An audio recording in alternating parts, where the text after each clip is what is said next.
Hello and welcome to unbox this hand pan.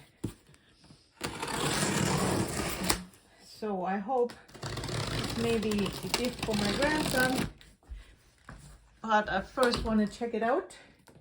It's one of the cheap Amazon hand pans. And this one is supposed to be from K-Miss or Kmiss.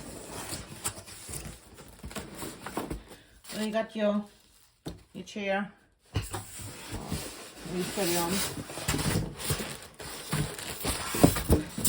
All kinds of small stuff. These ones you apparently should not use on a hand pan because it can screw the tuning.